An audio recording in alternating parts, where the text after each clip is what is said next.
Hi friends, welcome back to our channel. పుదీనాతో రొటీన్గా కాకుండా ఇలా పప్పు ట్రై చేయండి ఫ్రెండ్స్, చాలా టేస్టీగా ఉంటుంది.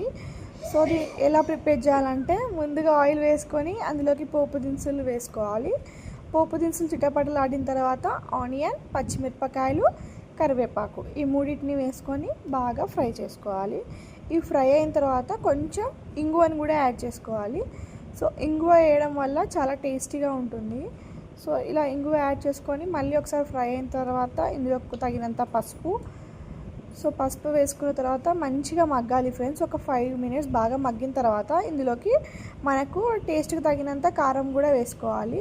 సో కారం పొడిని కూడా బాగా మగ్గించుకోవాలి. తర్వాత పుదీనాను బాగా శుభ్రంగా కడుక్కొని ఇలా సన్నగా కట్ చేసుకోవాలి.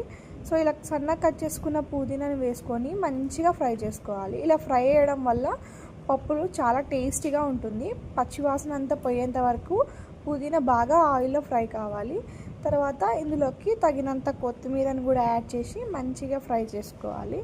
సో మొత్తం ఇలా ఫ్రై అయిన తర్వాత ముందుగా పెసరపప్పును ఒక 5 to 6 విజిల్స్ వచ్చేంత వరకు ఉడికించుకొని పెట్టుకోవాలి. సో ఇలా మెత్తగా అయిన పెసరపప్పును ఇందులో వేసుకొని మంచిగా కలుపుకోవాలి.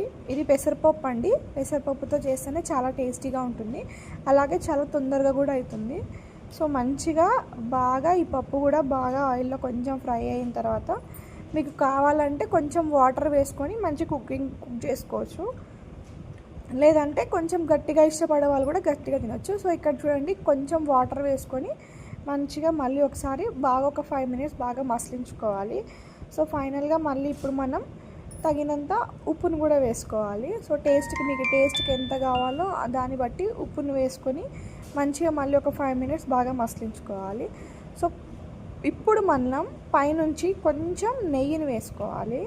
సో ఇలా నెయ్యి వేయడం వల్ల చాలా టేస్టీగా ఉంటుంది, చాలా బాగా అనిపిస్తుంది. తర్వాత కొంచెం నిమ్మకాయ, సో ఒక క్వాంటిటీని బట్టి నిమ్మకాయ వేసుకోవాలి. మీరు ఎంత క్వాంటిటీ వేసి దాన్ని బట్టి కొంచెం లెమన్ పిండుకొని మంచిగా ఒక 5 to 6 మినిట్స్ మళ్ళీ బాగా ఇట్లా ఒక పొంగు వచ్చేంత వరకు బాగా ఉడుకున్న తర్వాత మంచిగా నెయ్యి వేసుకొని మంచిగా ఒకసారి కలుపుకుంటే చాలా టేస్టీగా, చాలా సూపర్గా ఉంటుంది. మీరు కూడా ఇలా ఒకసారి ట్రై చేయండి. పుదీనా వేసుకొని పప్పు ట్రై చేయండి. మీకు నచ్చితే like and comment our channel. Thank you.